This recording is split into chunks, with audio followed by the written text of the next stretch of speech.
우리 함께 오늘 나눌 말씀 시편 48편 말씀입니다. 시편 48편 1절부터 14절까지 한 절씩 저희 먼저 교독하겠습니다.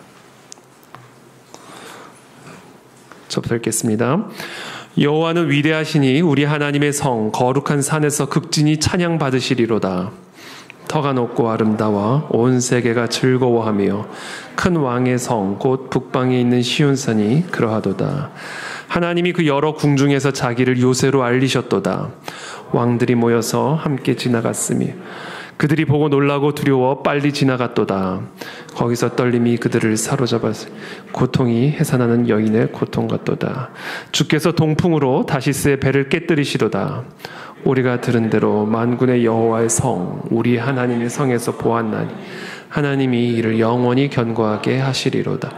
하나님이여 우리가 주의 전 가운데에서 주의 인자하심을 생각하였나이다.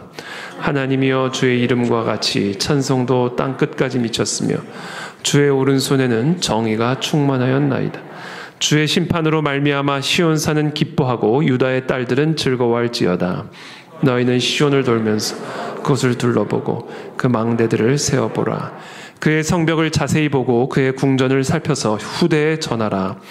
이 하나님은 영원히 우리 하나님이시니 그가 우리를 죽을 때까지 인도하시리로다. 아멘. 우리의 피난처 되신 하나님을 찬양하라 라는 제목을 가지고 오늘 하나님의 말씀 함께 나누도록 하겠습니다. 오늘 시편 48편 1절 말씀이 이렇게 시작합니다. 여호와는 위대하시니 우리 하나님의 성 거룩한 산에서 극진히 찬양 받으시리로다. 하나님의 성 거룩한 산을 이야기하시죠. 성은 성인데 그냥 성이 아니라 하나님이 거하시는 성입니다. 그게 하나님의 성이죠. 또 산은 산인데 그냥 산이 아니라 하나님이 거하시는 거룩한 산. 한마디로 하나님의 성, 거룩한 산은 무엇을 의미하는가? 하나님의 임재를 의미합니다. 그냥 성이 아니라 하나님의 성인 이유는 하나님이 거하시는 성이기 때문에 그렇습니다. 산이 그냥 산이 아니라 거룩한 산인 이유는 거룩한 하나님이 거하시는 산이기 때문에 거룩한 산인 것이죠. 그러니까 하나님의 성은 어떤 곳인가? 거룩한 산은 무엇인가? 하나님의 임재를 의미합니다. 그러므로 시편의 기자는 지금 하나님의 성에서 거룩한 산에서 하나님을 찬양하고 있다. 이야기는 지금 이 시편의 기자가 하나님의 임재 안에서 위대하신 하나님의 위대하심을 찬양하고 있음을 지금 고백하고 있는 것이죠. 오늘 그런 밤이 되시기를 예수님의 이름으로 축복합니다. 이곳이 하나님의 성이죠. 하나님의 임재가 있는 곳이 하나님의 성입니다. 하나님의 임재가 있는 곳이 거룩한 산입니다.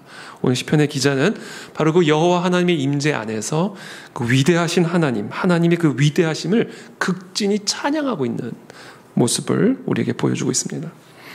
2절의 말씀입니다. 터가 높고 아름다워 온 세계가 즐거워하며 큰 왕의 성 곧 북방에 있는 시온산이 그러하도다. 큰 왕의 성 곧 북방에 있는 시온산은 터가 높고 아름답습니다.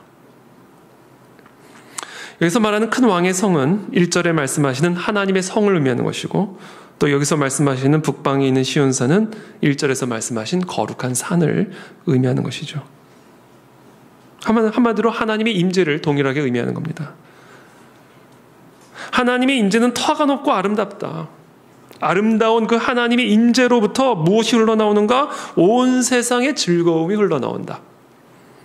그게 2절의 말씀이에요. 터가 높고 아름다워 온 세계가 즐거워하며 자, 그 터가 높고 아름다운 그곳은 무엇이냐? 큰 왕의 성 곧 북방에 있는 시온산. 한마디로 하나님의 임재로부터 온 세상이 기뻐할 수 있는 기쁨과 즐거움이 흘러나온다라는 거예요. 그래서 오늘 시편의 기자는 그 하나님의 임재 안에서 그 위대하신 하나님을 기뻐하며 즐거워하며 찬양하고 있는 것이죠.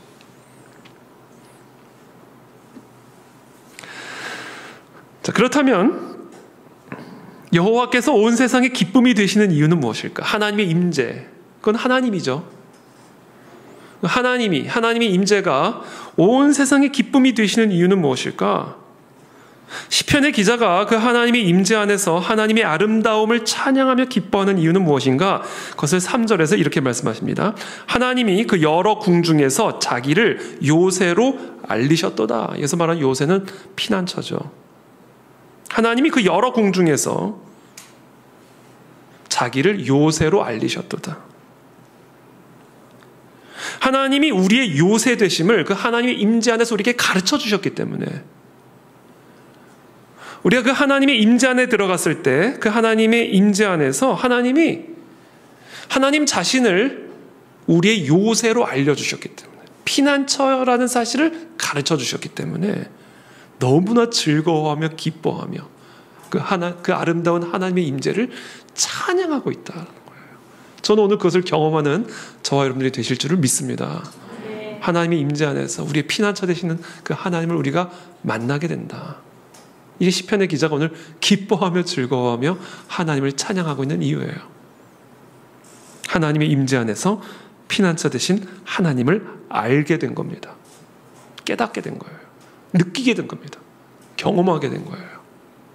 그래서 너무 기뻐하여 즐거워하며 하나님을 찬양하고 있는 것이죠. 그러므로 오늘 시편 48편 1절부터 3절까지 우리가 함께 지금 나눈 이 말씀은 결국 우리에게 무엇을 말씀하시는가? 하나님은 나의 피난처가 되시는 분이시다. 하나님은 나의 산성이 되시는 분이다. 그러므로 하나님 안에 피하라. 그 안으로 들어가라. 하나님의 임재 안으로 들어가라. 그러면 우리는 우리의 피난처 되신 하나님을 알게 될 것이다. 하나님은 피난처 되신 하나님을 우리에게 알려주실 것이다. 그러므로 힘을 다해 하나님의 임재 안으로 들어가라. 무슨 상황이든 어떤 환경이든 하나님의 임재 안으로 피해 들어가게 되기를 예수 그리스도 이름으로 축복합니다. 그때 우리는 기쁨으로 즐거우며 하나님을 찬양하게 될 것이다. 자, 그렇다면 오늘 제가 여러분들과 나누고자 하는 핵심적인 메시지는 뭐냐? 어떻게 하나님의 임재 안으로 들어가는가? 하나님의 임재 안으로 들어간다는 것은 도대체 무슨 의미인가? 첫 번째, 하나님의 임재 안으로 들어간다는 것은요, 위대하신 하나님을 찬양하라는 거예요. 이게 하나님의 임재 안으로 들어가라라는 것의 의미입니다. 위대하신 하나님을 찬양하라. 그때 우리는 하나님의 임재 안으로 들어간다는 겁니다. 우리가 어디 안으로 들어간다라는 말은 어떤 장소 안으로 들어가는 것을 의미하죠. 우리가 방 안으로 들어간다, 차 안으로 들어간다. 이건 우리가 어떤 장소 안으로 들어가는 것을 의미합니다. 그러나 우리가 하나님의 임재 안으로 들어간다는 것은 어떤 장소 안으로 들어간다는 것을 의미하는 게 아니에요. 사실 비유적인 표현이죠. 왜냐하면 하나님은 무소부재하신 분이기 때문에 그래. 저 하늘은 하나님의 보좌여 이 땅은 하나님의 발등상이기 때문에 우리는 어디에 있든 하나님의 임재 안에 있습니다. 우리가 어디를 가든 하나님의 임재 안에 있는데 하나님의 임재 안으로 들어가라라는 이 명령은 도대체 무엇을 의미하는 것일까? 우리의 몸이 하나님의 임재 안으로 들어가는 것을 의미하는 것이 아니라 우리의 영혼이, 우리의 마음이, 우리의 생각이 하나님의 임재 안으로 들어가는 것을 의미하는 거예요. 우리의 생각이 엉뚱한 데 들어가 있을 수 있거든요. 하나님의 임재 바깥에 들어가 있는 우리의 생각을 하나님의 임재 안으로 다시 데리고 들어가라는 겁니다. 왜? 그게 우리의 현실이니까. 우리가 아무리 지금 이 장소 안에 있어도 지금 우리의 생각은 저기 지금 어디서 펼쳐지고 있는 야구 경기에 생각이 가 있을 수 있죠. 지금 저를 못 쳐다보는 분은 지금 찔리시는 거 아니에요? 우리가 아무리 몸이 이 안에 있어도 우리의 생각은 저 천리 밖에 들어가 있을 수가 있습니다. 그렇잖아요? 우리의 몸은 하나님의 임재 안에 있을 수밖에 없어요. 어디를 가나 하나님의 임재입니다. 우주 밖으로 나가도 하나님의 임재예요. 그럼에도 불구하고 우리가 하나님의 임재로 들어가야 된다는 의미는 우리의 몸이 하나님의 임재 안으로 들어가야 된다는 걸 의미하는 게 아니라 우리의 생각이, 우리의 마음이, 우리의 영혼이 마치 우리의 몸과 같이 하나님의 임재 안에 있음을 자각하고 그 임재 안으로 들어가야 된다는 것을 의미하는 겁니다.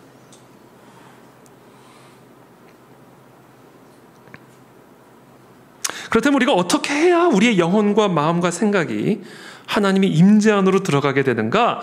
위대하신 하나님을 즐거워하며 찬양할 때. 그때 우리의 생각이 하나님의 임재 안으로 들어가게 되는 겁니다. 우리의 마음이 하나님의 임재 안으로 들어가게 되는 거예요. 우리의 몸이 아무리 하나님의 임재 안에 있어도 우리의 마음이 하나님을 즐거워하지 않으면, 우리의 몸이 하나님의 임재 안에 아무리 있어도 우리의 영혼이 하나님으로 말미암아 기뻐하지 않으면 우리는 하나님의 임재 안으로 들어갈 수가 없다는 거죠. 그래서 우리가 하나님을 기뻐하는 것, 그 위대하신 여호와 하나님을 즐거워하는 것이 여호와 하나님의 임재 안으로 들어가는 열쇠입니다. 이 열쇠가 없이는 우리는 우리 하나님의 임재 안으로 들어갈 수가 없습니다. 그리고 우리의 피난처 되신 하나님을 경험할 수가 없습니다.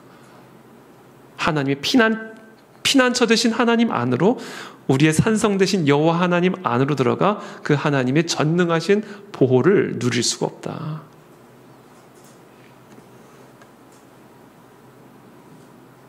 우리의 마음과 우리의 생각이, 우리의 영혼이 하나님의 하나님 되심을 바라보면서, 그 위대하신 하나님의 하나님 되심을 바라보면서 생각하면서 그 하나님을 기뻐하고 즐거워할 때, 뭐가요? 내 마음과 영혼과 생각이.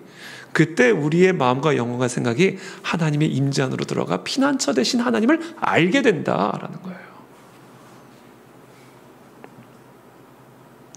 그러므로 우리가 하나님의 임재 안으로 들어간다는 이야기는요, 그 위대하신 하나님을 나의 생각으로, 나의 영혼으로, 나의 마음으로 기뻐하며 찬양하는 거예요. 여러분, 찬양이 노래가 아닙니다. 찬양은 노래가 아니에요. 찬양은요, 우리의 마음과 생각과 영혼이 하나님의 하나님 되심으로 인하여 즐거워하는 거예요. 그게 찬양입니다. 그 하나님의 위대하심 때문에, 그 하나님의 전지하시고 전능하심 때문에, 그 하나님의 신실하심 때문에, 그 하나님의 거룩하심과 공의로움, 그 하나님의 성품 때문에 내 마음과 내 생각과 내 영혼이 기쁘고 즐거워할 때, 그게 찬양이에요. 그것을 누구는 노래로 표현할 수 있는 것이고, 누구는 춤으로 표현할 수 있는 것이고, 즐거움, 그 하나님의 하나님 되심으로 인한 그 즐거움으로부터 흘러나오는 그 모든 것이 찬양이고 예배가 되는 것이죠. 그래서 찬양의 핵심은, 찬양의 본질은 노래가 아니다, 음악이 아니다. 위대하신 하나님을 내 마음과 영혼과 생각이 기뻐하는 것, 즐거워하는 게 찬양이다. 지금 저와 여러분들의 마음과 생각은 어떤 상태인지를 한번 점검해 보십시오. 지금 우리가 피난처 되신 하나님의 임재 안으로 들어가기 위해서는, 하나님의 임재 안에서 피난처 되신 하나님을 알게 되기를 원한다면, 지금 우리가 해야 할 일이 뭐냐면, 우리의 마음을 작동시켜서 하나님의 하나님 되심을 즐거워하기 시작해야 되는 거예요. 그걸 작동을 시켜야 돼요. 발동을 시켜야 됩니다. 그 즐거움을. 쫙 가라앉아 있는 우리의 마음을, 쫙 묶여있는 우리의 마음을, 생각을, 영혼을 하나님의 위대하심을 바라보며, 그 위대하심을 생각하며, 묵상하며, 인정하며, 받아들이며, 믿으며, 우리의 눌려있고 묶여있고 주저앉아 있는 마음을 즐거워하도록 발동시키는 거예요. 이게 찬양이다라는 거죠. 여러분, 저와 여러분들의 마음에 그와 같은 즐거움이 있으십니까? 네. 그 즐거움이 회복이 되는 이 밤이 되시기를 축복합니다. 우리의 상황 때문에 즐거워하는 게 아니에요. 하나님의 하나님 되심 때문에 어떤 상황에서든 기뻐하고 즐거워하는 게, 그게 찬양입니다. 그리고 그 찬양을 통해서 우리는 하나님의 임재 안으로 들어가게 되는 것이고, 그리고 그 임재 안에서 피난처 되신 하나님을 알게 된다. 야, 하나님이 진짜 우리의 피난처시구나. 하나님은 정말 나의 요새시오 산성이시구나를 경험하게 된다.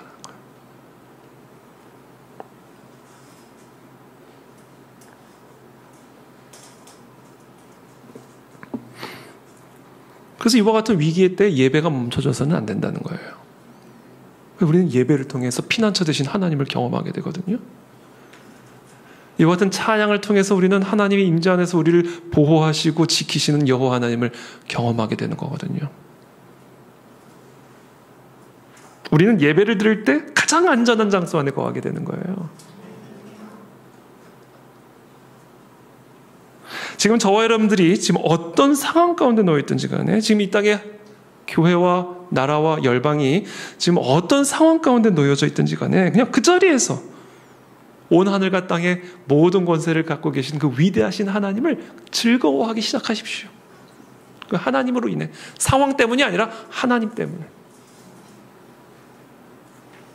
그때 우리는 하나님이 임재를 경험하게 되는 것이고, 그 하나님의 임재 안에서 우리를 지키시고 보호하시는 요새 되신 하나님을 경험함으로 말미암아 기쁨과 즐거움으로 극진한 찬양으로 올려드리게 된다.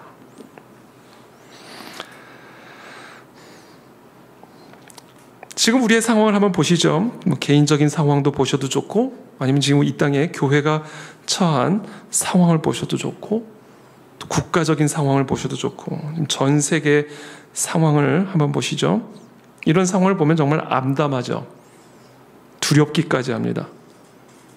염려도 되고요. 자, 이와 같이 눈에 보이는, 우리의 육안으로 보이는 엄연한 위기 앞에서, 감출 수 없고 숨길 수 없는 이 엄연한 위기 앞에서 하나님의 위대하심을 즐거워하며 찬양한다는 것은요, 심리적으로나 심정적으로나 또는 상식적으로 자연스러운 일은 결코 아니죠. 쉬운 일도 당연히 아니죠.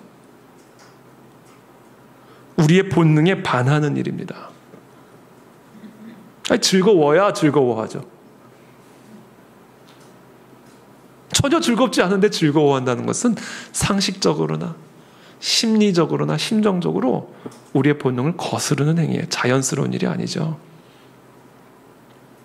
그래서 우리가 하나님의 산성 안으로 피해 들어가기 위해서는, 하나님의 임재 안으로 피해 들어가기 위해서는요, 그냥 저절로 들어갈 수 있는 게 아니에요. 우리의 노력과 수고와 애씀이 반드시 수반이 되어야 됩니다. 왜? 그것은 우리의 본성을 거스르는 일이거든요.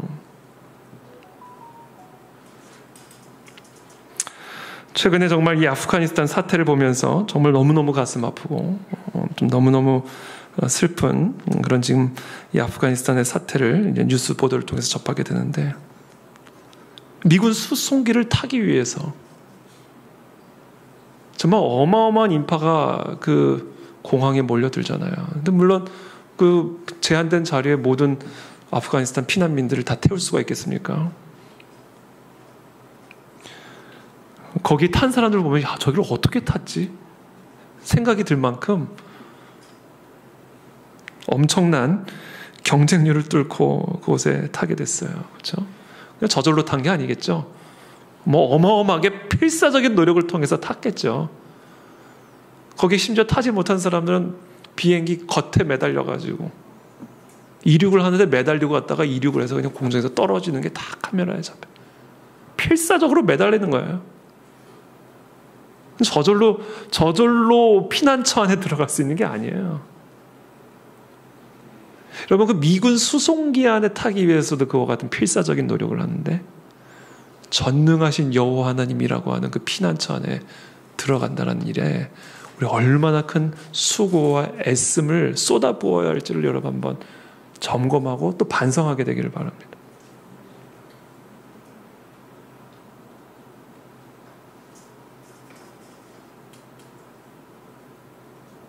지금 우리의 상황 속에서 나는 그 하나님, 피난처 되신 하나님, 요새 되신 그 하나님의 임재 안으로 들어가기 위해서 나는 얼만큼 나의 본능을 거스르며 나의 게으름과 싸우며 그 하나님의 임재 안으로 들어가기 위해, 그 하나님의 하나님 되심을 생각하고 묵상하며 그 하나님을 즐거워하기 위해 나의 본성과 싸우고 있는가, 애쓰고 있는가, 수고하고 있는가.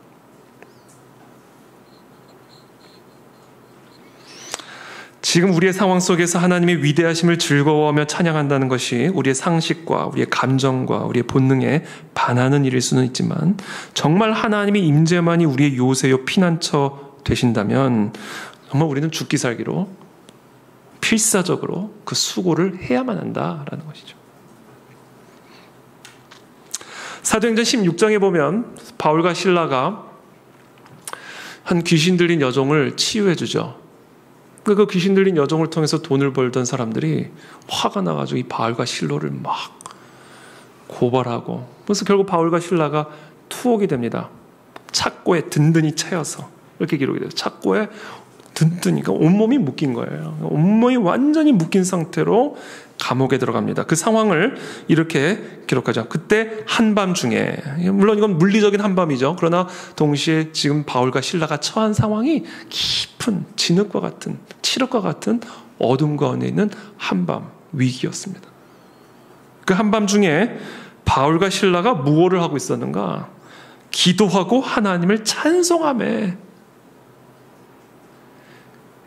착고에 온몸이 묶인 칠흑 같은 그런 어두운 위기 속에서 감옥에 들어가 있는 바울과 실라가 한 일은 무엇인가?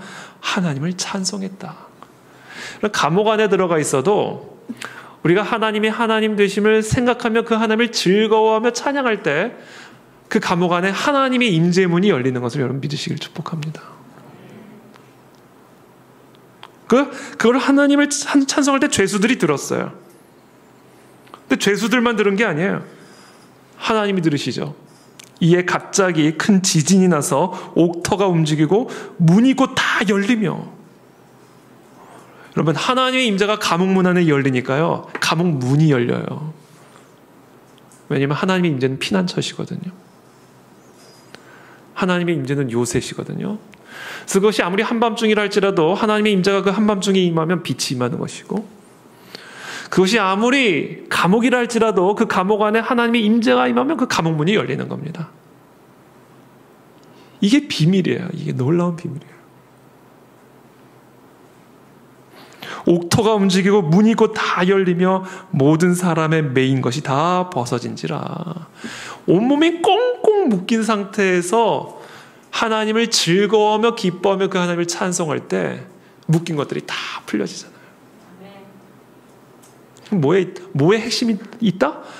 하나님의 위대하심을 찬양할 때 우리의 영혼이, 우리의 생각이 그 하나님의 하나님 되심을 즐거워하기 시작할 때 우리의 몸도 하나님의 임재를 실제로 경험하기 시작한다는 거예요. 그러니까 막 옥토가 열리고 막 옥문이 열리고 착고가 풀려지고 이런 기적의 역사가 물리적으로 나타나기 시작하는 거잖아요. 그러니까 우리의 영혼이 하나님을 즐거워하며 기뻐하며 하나님의 임재 안으로 우리의 마음과 생각과 영혼이 들어갈 때 하나님의 임재가 물리적으로 나타나기 시작하는 거예요. 우리의 육신에, 우리의 세상에, 우리의 가정에, 우리의 교회와 나라와 열방 가운데 물리적으로 하나님의 임재가 흘러 터져나오기 시작한다는 거죠. 저는 오늘 그런 밤이 되시기를 축복합니다. 그것을 경험하게 되기를 축복합니다. 오늘 이 바울과 실라가 한밤중에 착고에 든든히 묶여 감옥 안에서 그 위대하신 하나님을 찬양하고 기뻐할 때 그들의 육체, 그들의 감옥 문 안에 일어난 놀라운 그 이적의 역사가 피난처 되신 그 하나님의 능력이 우리 삶에서 동일하게 경험되어지는 이 밤이 되시기를 예수 그리스도의 이름으로 축복합니다.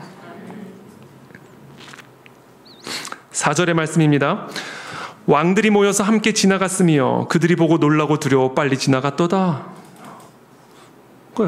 마치 감옥 안에 있던 바울과 실라가 하나님을 찬양할 때 감옥 문이 열리고 착고가 다 풀려지고 묶인 것들이 다 끊어졌던 것처럼 나의 영혼이 하나님의 임재 안에 들어갈 때, 나의 영혼이 하나님으로 인하여 기뻐하며 즐거워할 때 왕들이 놀라고 두려워 도망갔다.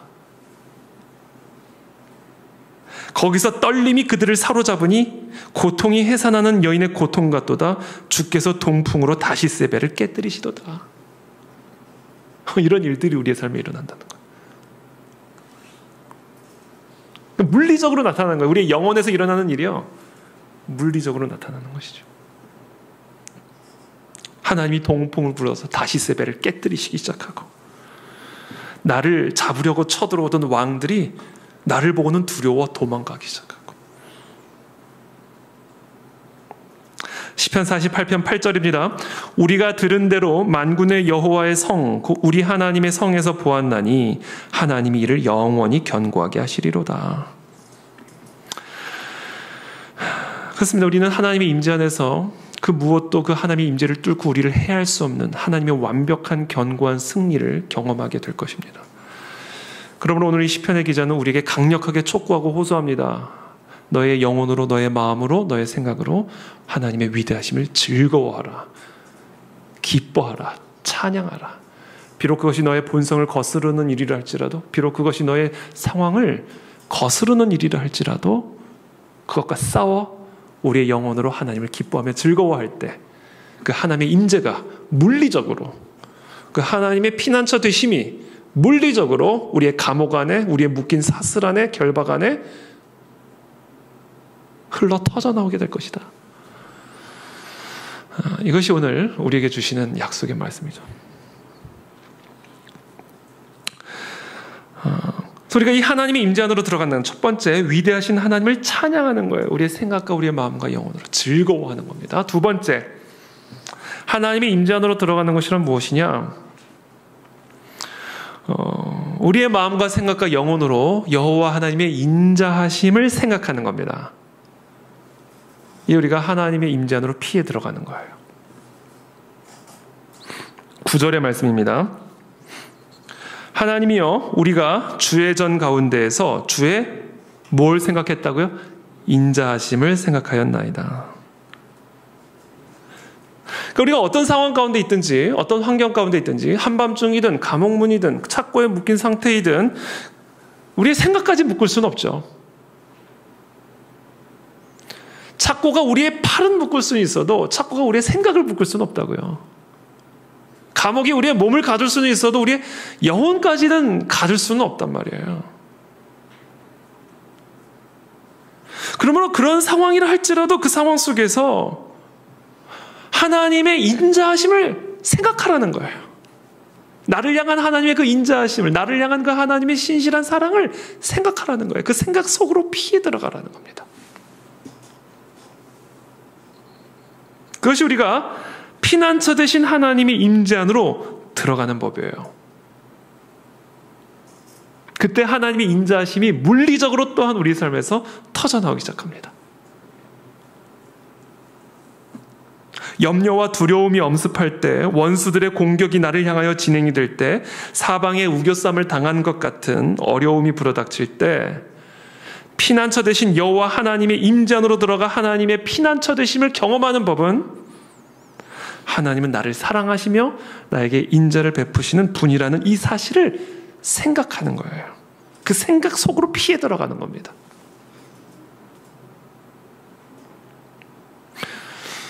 우리는 생각의 지배를 받는 존재죠. 우리는 생각의 지배를 받습니다. 착고에 묶이지 않아도, 푸른 초장에 있어도 생각에 묶여있으면 그 사람은 묶여있는 사람이에요.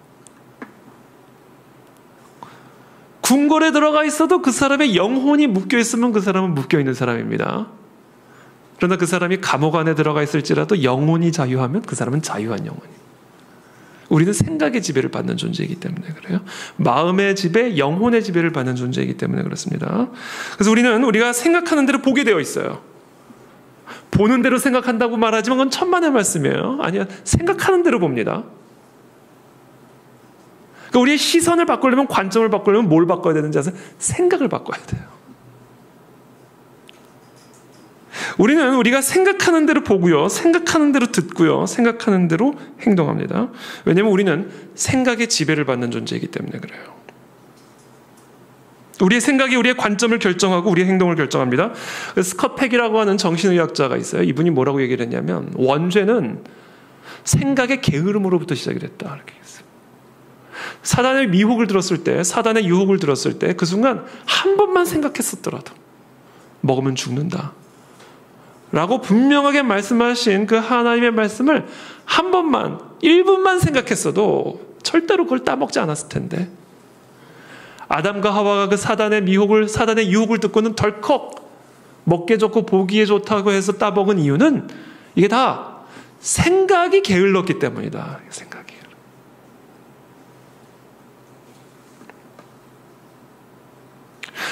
여러분 기억하십시오. 생각이 게으른 자는 마귀의 밥입니다. 그래서 잠언 4장 23절에서 이렇게 말씀하셨어요. 무릇 지킬 만한 것보다 더욱 네 마음을 지키라. 생명의 근원이 이에서 남이니라. 힘껏 힘을 다해 생각을 지키라는 얘기예요. 마음을 지키라는 이야기입니다. 왜? 거기서 생명이 나오니까.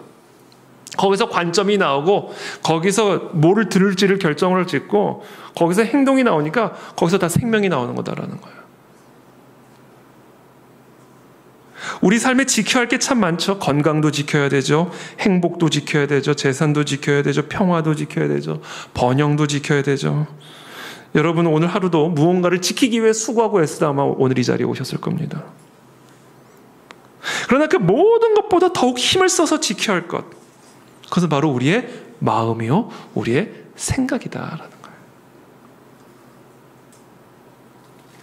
이 잠언의 말씀에서 무릇 지킬 만한 것보다 더욱 네 마음을 지키라는 이 말씀은요, 설령 다른 모든 것들을 다 지키지 못했다 할지라도, 다른 모든 것들을 다 잃어버렸다 할지라도 생명의 근원은 다른 게 있는 게 아니라, 거기 잃어버린 상실한 그것에 생명의 근원이 있는 것이 아니라 바로 우리의 마음에, 우리의 생각에 생명의 근원이 달려있는 것이니, 그러므로 너희는 힘을 다하여 너의 마음과 생각을 지키라는 거예요. 그럼 우리가 지켜야 할 그 마음과 생각이 뭐냐는 거예요. 하나님이 우리를 사랑하신다라는 그 마음과 생각을 지키라는 겁니다. 하나님은 우리에게 신실하신 분이시오, 우리에게 은혜와 자비를 베푸시는 하나님이라는 사실을 생각하는 것에 그 생각을 지키고 힘을 다하여 그 마음을 지켜내라는 거예요. 왜냐하면 그 생각에서부터 생명이 흘러나오기 때문에. 다른 걸 다 잃어도 그 생각만 지키면 피난처 되신 하나님을 경험하게 되지만, 모든 것을 다 얻어도 그 생각을 잃어버리면 우리는 다 잃어버리게 되는 것이다.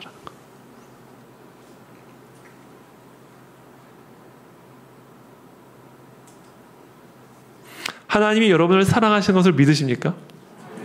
그 생각을 생명 걸고 지키시기를 축복합니다.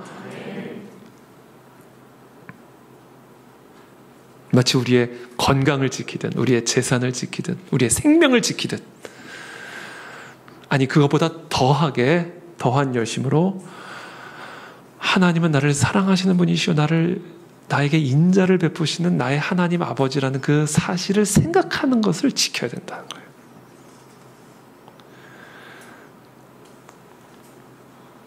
근데 의외로 많은 사람들이 하나님은 나를 버렸어, 그렇죠? 절망적인 상황을 만나게 되면 하나님은 나를 버렸어, 하나님은 나를 잊었어.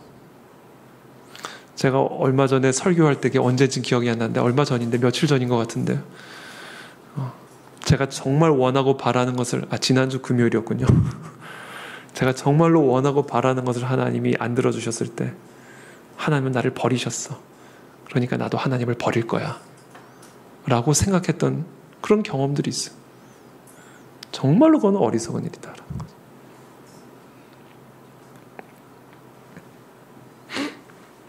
그래서 로마서 8장 35절에 사도 바울이 이렇게 얘기합니다. 누가 우리를 그리스도의 사랑에서 끊으리요? 환난이나 곤고나 박해나 기근이나 적신이나 위험이나 칼이랴. 설령 그것을 만났다 할지라도 그것들이 우리를 그리스도의 사랑으로부터 끊어내리요? 그럴 리가 없다라는 거예요. 그러므로 환난을 만났다고 곤고나 박해나 기근이나 적신이나 위험이나 칼을 만났다고 해서 이제 내가 그리스도의 사랑으로부터 끊어졌구나라고 생각하지 말라는 거예요. 그런 상황이라 할지라도 누가 우리를 그리스도의 사랑에서 끊으리요? 라는 이 생각 안으로 피해 들어가라는 겁니다. 기록된 바 우리가 종일 주를 위하여 죽임을 당하게 되며 도살당할 양같이 여김을 받았나이다 함과 같으니라.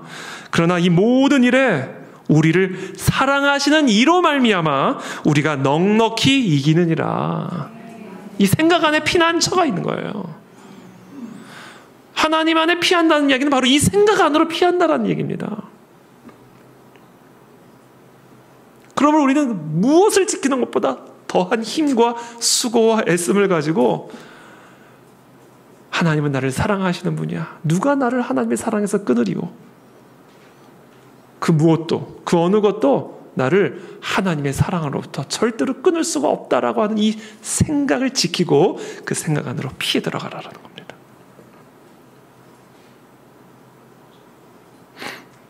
이어서 이렇게 말하죠. 내가 확신하노니 사망이나 생명이나 천사들이나 권세자들이나 현재일이나 장래일이나 능력이나 높음이나 깊음이나 다른 어떤 피조물이라도 우리를 우리 주 그리스도 예수 안에 있는 하나님의 사랑에서 끊을 수 없으리라. 할렐루야죠, 여러분.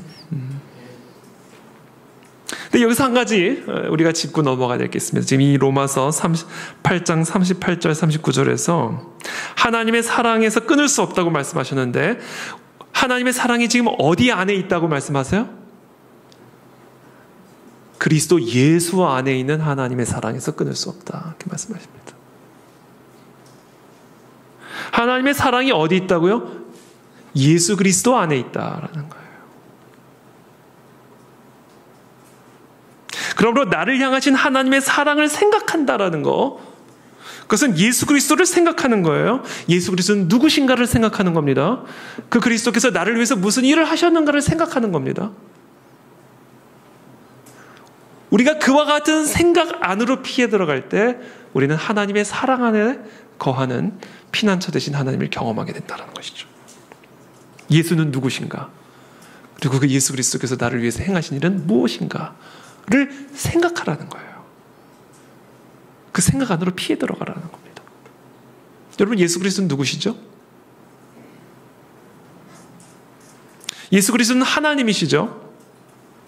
그러나 동시에 예수님은 인간이시죠. 하나님은 100%, 그러니까 50% 하나님, 50% 인간이 아니에요. 100% 하나님, 100% 인간이십니다. 그것을 누가복음 2장 52절에서 이렇게 표현하세요. 예수님의 인성에 대해서 예수는 지혜와 키가 자라가며 하나님과 사람에게 더욱 사랑스러워 가시더라. 예수님도 성장을 경험하셨다는 거예요. 예수님도 성숙을 경험하셨다는 거예요. 키의 성장과 지혜의 성숙을 경험하셨다는 거예요. 그러니까 예수님이 키의 성장과 지혜의 성숙을 경험하셨다는 이야기는요, 더욱 성장하고 더욱 성숙하는 것을 경험하셨다는 것은요, 덜 성장하고 덜 성숙했던 것을 경험하셨다는 이야기예요. 한마디로 예수님은 인간이 경험하는 모든 연약함을 동일하게 경험하셨다는 얘기입니다. 그런데 하나님이에요. 하나님의 그 전능하심이 인간의 연약함 안에 담겨져 있었다는 겁니다. 이것은 무엇을 의미할까요?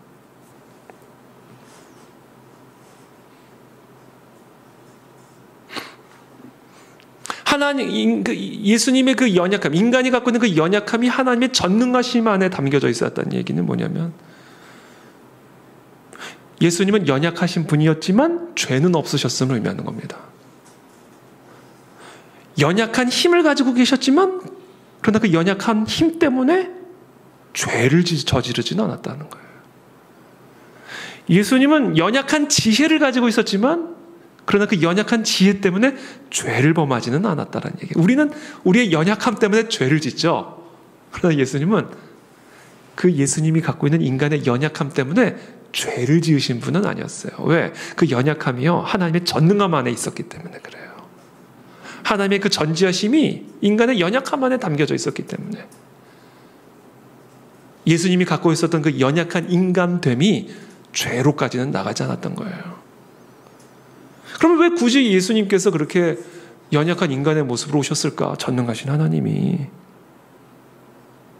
우리를 이해하기 위함입니다. 첫 번째.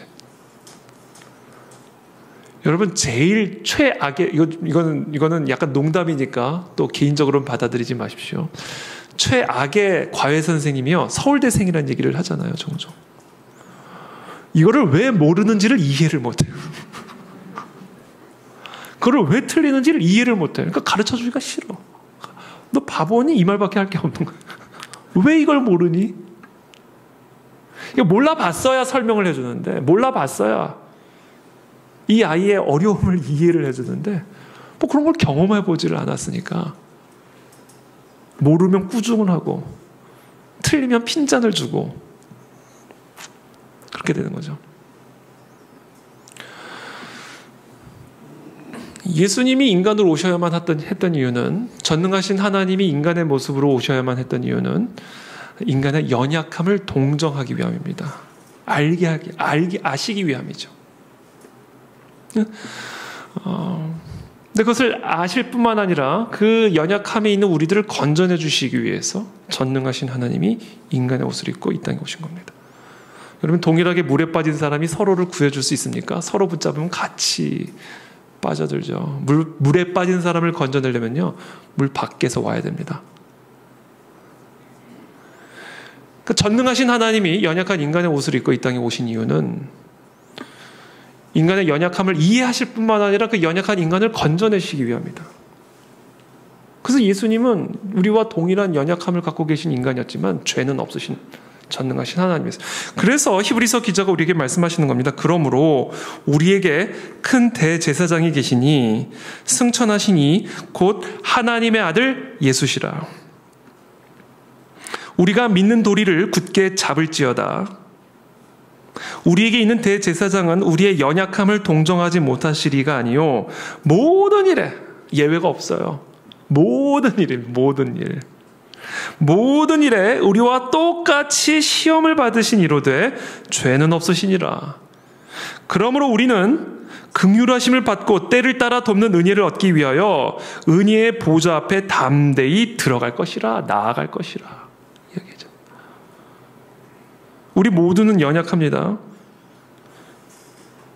그러나 우리에게는 우리의 연약함을 이해하고 계시는 전능하신 하나님이 계십니다. 그래서 오늘 이 히브리서의 기자는 우리에게 권면합니다. 우리의 연약함에 대하여 긍휼히 여김을 받기 위하여, 우리의 연약함에 대하여 돕는 은혜를 받기 위하여, 때를 따라 돕는 은혜를 얻기 위해 은혜의 보좌 앞으로 나아가라, 예수 그리스도께로 나아가라는 이야기예요. 그 안에 하나님의 사랑이 있다라는 겁니다. 그래서 우리가 피난처 되신 하나님 안으로, 임재 안으로 들어간다라는 이야기는요, 결국 무엇을 의미하냐면 수시로 예수 그리스도께로 나아가는 겁니다. 우리의 마음의 방향을 자꾸 예수 그리스도께로 향하는 거예요. 예수 그리스도가 인간이 되시고 하나님이 되셔서 우리 연약한 인간을 하나님께로 이끄시는 분이시기 때문에, 연약한 우리 인간을, 땅에 있는 우리 인간을 하늘에 계신 하나님의 보좌와 연결시켜 주시는 중보자이시기 때문에 힘들 때마다, 넘어질 때마다, 두려울 때마다 그 예수 그리스도를 생각할 때, 그 예수 그리스도께로 나아갈 때, 우리의 마음의 방향을 끊임없이 예수 그리스도께로 향할 때 우리는 그 하나님의 피난처 안으로, 임재 안으로, 하나님의 사랑 안으로 피해 들어가게 된다라는 거예요. 수시로 주여 주여를 외치시기를 축복합니다. 수시로 우리의 마음을 그리스도께로 의지하게 되기를 바랍니다. 두려울 때마다, 염려가 될 때마다 주여 주여, 수시로 우리의 마음을 그리스도께로 향함으로 피난처 되신 하나님의 임재 안으로 들어가는 저와 여러분들이 되시기를 예수님의 이름으로 축복합니다. 마지막으로 세 번째입니다. 10절의 말씀. 하나님이여 주의 이름과 같이 찬송도 땅끝까지 미쳤으며 주의 오른손에는 정의가 충만하였나이다. 자, 우리가 피난처 되신 하나님의 임재 안으로 들어가는 세 번째 방법은요, 하나님의 주권을 생각하는 겁니다. 그 하나님의 주권을 생각할 때 우리는 피난처 되신 하나님의 임재 안으로 들어가게 됩니다. 지금 10절에서 하나님이여 주의 이름과 같이 찬송도 땅끝까지 미쳤다,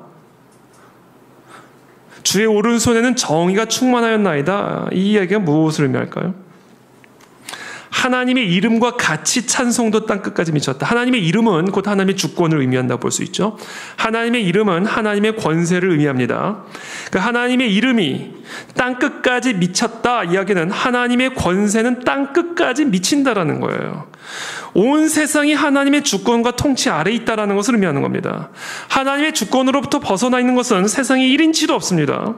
이 땅끝부터 저 땅끝까지 하나님의 손 아래에 있고 하나님의 주권 아래에 있고 하나님의 통치 아래에 있습니다.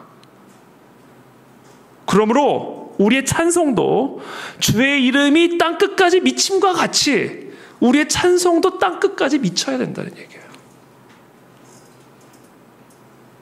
온 세상을 다스리는 하나님의 주권을 찬양해야 된다는 이야기예요. 온 세상이 하나님의 주권 아래 있으니 온 세상 안에서 일어나는 모든 일로 인하여 하나님께 감사하며 기뻐하며 찬양해야 된다는 얘기입니다. 이것이 주의 이름과 같이 찬송도 땅끝까지 미치게 해주십시오라는 이 시편의 노래의 의미예요. 의미. 모든 것을 다스리시는 하나님, 이 땅끝부터 저 땅끝까지 다스리시는 여호와 하나님, 그러므로 우리는 그 모든 것으로 인하여 하나님을 찬양하고 기뻐해야 된다는 얘기예요. 모든 것을 합력하여 선을 이루실 그 하나님을 찬양하는 저와 여러분들이 되시기를 축복합니다. 하나님의 주권과 하나님의 통치가 땅끝까지 미치니 나의 찬양도 그와 같이 땅끝까지 미쳐야 됩니다. 하나님의 주권이 땅끝까지 미치니 내가 찬양하는 이유도 땅끝까지 다 커버해야 된다는 거예요. 이 땅에서 일어나는 모든 일을 다 커버해야 된다. 모든 일로 하나님을 찬양하라. 범사에 감사하라. 항상 기뻐하라. 왜냐하면 온 세상이 하나님의 주권 아래 있으니, 하나님의 주권이 미치지 않은 땅이 없으니 그 땅에서 일어나는 모든 일로 인하여 하나님을 찬양하라. 하나님 그 모든 일들을 합력하여 결국은 하나님의 선을 이루실 것이다 라고 하는 이 생각 안으로 피하라는 거예요. 그때 우리는 피난처 되신 하나님을 경험하게 됩니다. 하나님의 주권은 이 세상뿐 아니에요. 이 세상 이후의 세상까지도 미칩니다. 죽음을 넘어선다는 얘기예요. 그러므로 우리의 찬양도 죽음을 넘어서야 된다는 얘기예요.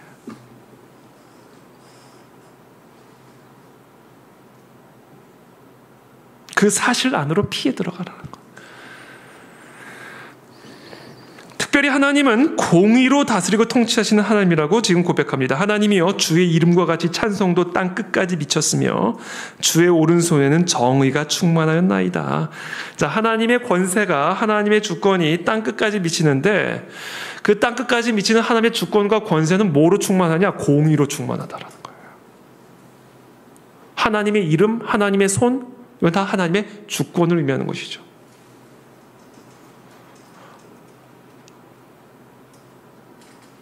땅끝까지 정의의 손이 미친다는 거예요. 아무리 악인이 숨어도, 아무리 죄인이 멀어도 공의의 손이 미치지 않는 곳, 하나님의 그 공의의 주권이 미치지 못하는 곳은 없다라는 거예요. 하나님의 공의는 반드시 임할 것이고 어그러진 것들을 다 바로잡아 주실 것이다라는 거예요. 그 사실 안으로, 그 생각 안으로 피해 들어가라는 거예요. 11절에 주의 심판으로 말미암아 시온산은 기뻐하고 유다의 딸들은 즐거워할지어다. 이 사실 안으로 피해 들어가니까 오늘 시편의 기자가 기뻐하며 즐거워하며 하나님을 찬양하는 겁니다. 야, 하나님이 다 갚아주신다. 내가 갚을 필요가 없다. 하나님이 갚으신다. 그러므로 그 사실 생각 안으로 피해 들어갈 때 우리 안에 기쁨과 감사와 즐거움이 차고 넘친다는 거예요.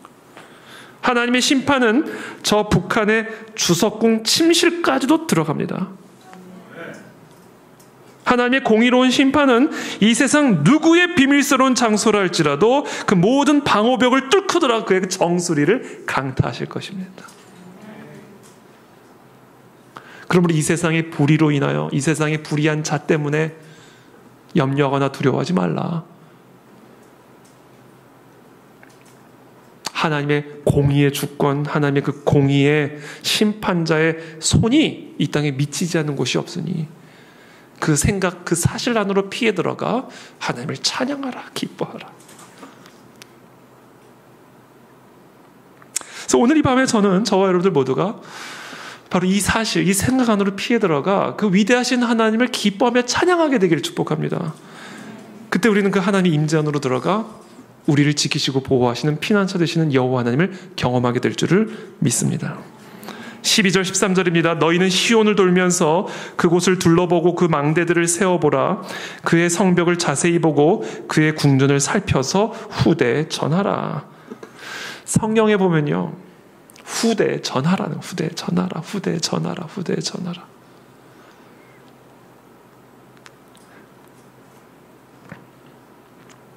너희가 평생에 경험한 시온, 너희 삶의 평생의 여정 동안 너희가 경험한 그 하나님의 성, 하나님의 임재, 피난처 되신 그 하나님을 후대에 전하라. 가르쳐줘라. 그래서 그들도 그 피난처 되신 하나님의 임재 안에 거하게 하라.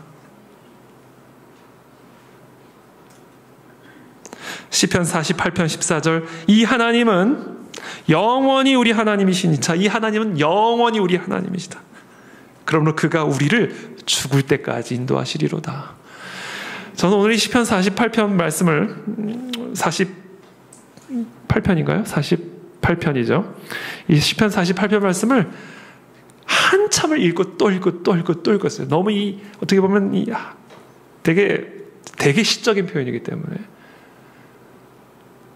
한참을 읽고 또 읽고 또 읽고 또 묵상하는데요. 제 마음속에 결국 결론적으로 딱 남는 게 이거더라고요. 그 하나님이 우리를 죽을 때까지 인도하실 것이다. 그러므로 죽을 때까지 그 하나님을 기뻐하며 즐거워하며 죽는 그 순간까지도 정말 죽는 그 순간까지도 그 하나님을 기뻐함으로 죽은 이후에도 우리를 돌보시고 이끄시는 그 하나님의 임재 안에 거하라. 기뻐하며 즐거워하며 찬양하라. 그런 저와 여러분들의 삶이 되시기를 예수님 이름으로 축복합니다. 이 진리만 우리의 삶에 장착이 되면 그리고 이 진리만을 우리의 후대에 전하면요 우리가 두려울 것 하나도 없고 염려할 일이 하나도 없게 될 줄로 믿습니다. 왜냐하면 이 하나님이 우리의 영원한 하나님이 되셔서 우리를 죽기까지 아니 죽은 이후에도 우리를 이끌어 주실 것이기 때문에 그렇습니다. 그래서 오늘 함께 이 시간 기도하며 나가기를 원하는데 우리 기도하기 전에 우리 찬양 한 곡 같이 부르고 우리 함께 기도하며 나가길 원하는데 우리 찬양팀 다 올라와 주시면 좋겠습니다.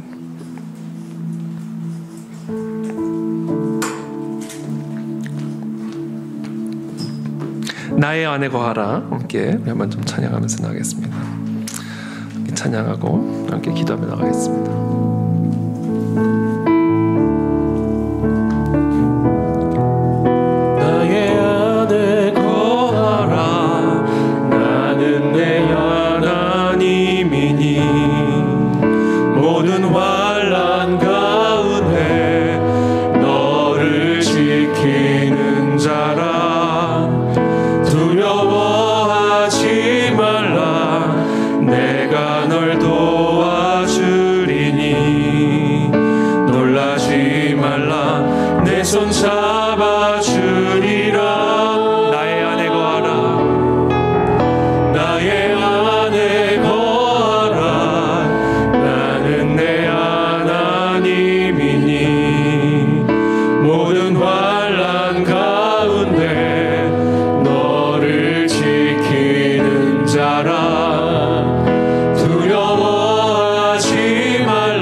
주님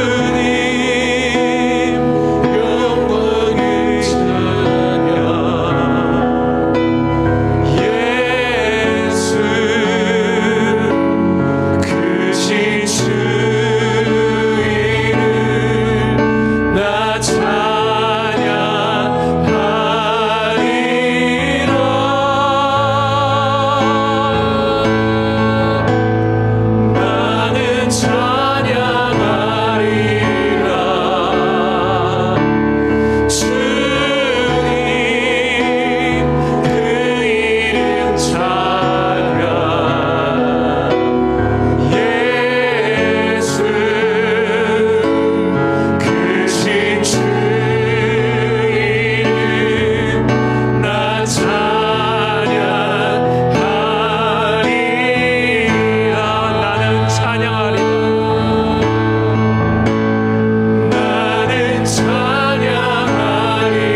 향해서 기도하며 나가기를 원합니다. 하나님을 기뻐합니다. 하나님, 나의 영혼이 하나님을 찬양합니다. 하나님, 내 영혼이 착고에 묶여있지 않게 도와주십시오. 비록 내 몸이 감옥 안에 들어가 있을지라도 나의 영혼은 여호와 하나님을 기뻐하며 즐거워하며 찬양하나이다. 오늘 이 시간 하나님의 임재 안으로 들어가는 이 복된 밤이 되게 도와주시고, 피난처 되신 하나님을 가르쳐 주십시오. 알려주십시오. 경험하게 도와주십시오.